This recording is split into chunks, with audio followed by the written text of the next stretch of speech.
আয়নাতে ওই মুখ দেখবে যখন, কপালের কালো তিল পড়বে চোখে, ফুটবে যখন ফুল বকুল শাখে, ভ্রমর যে এসেছিল জানবে লোকে। আয়নাতে ওই মুখ দেখবে যখন, কপালের কালো তিল পড়বে চোখে, ফুটবে যখন ফুল বকুল শাখে, ভ্রমর যে এসেছিল জানবে লোকে। মনটি তোমার কেন দুরু দুরু কাঁপছে, মনের মানুষ কি গো চেনা চেনা লাগছে, তুমি কি তারে কাছে ডাকবে? হৃদয়ের কাছে সে রয় আলোকে, হঠাৎ যখন তুমি দেখবে তাকে, শরমে নয়ন কি গো রাখবে ডেকে।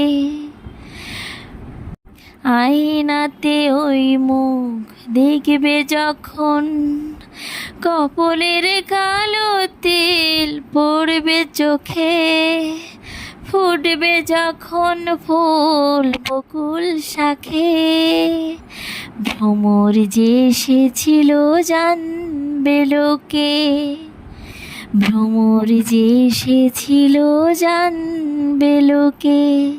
মামা বলো বলো। হ্যাঁ সোনা, বলছি। অনেকদিন পর আজকে একটি সারাদিনের ভিডিও শেয়ার করলাম, সকালের এবং দুপুরের রান্না। হাই এভরিওয়ান, কেমন আছেন সবাই? যে গরম পড়ছে তাতে পেট ঠান্ডা করা খাবারই কিন্তু সবার খাওয়া উচিত।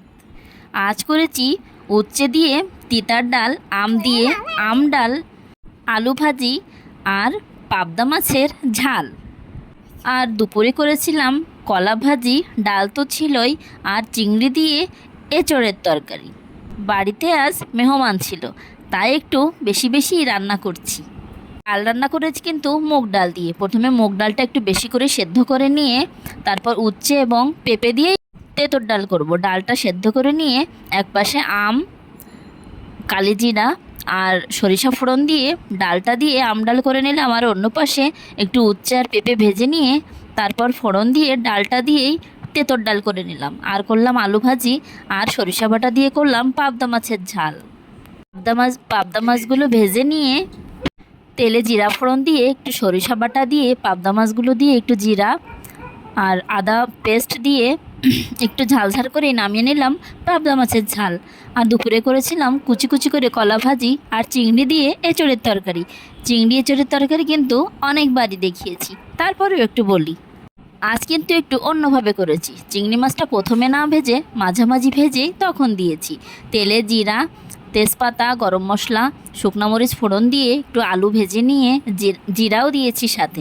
এঁচড়টা আগেই কাটা ছিল, তাতে দিয়ে ভালো করে ভেজে কষিয়ে নিয়ে লবণ হলুদ দিয়ে তারপর গরম জল দিয়ে দিলাম সেদ্ধ হওয়ার জন্য।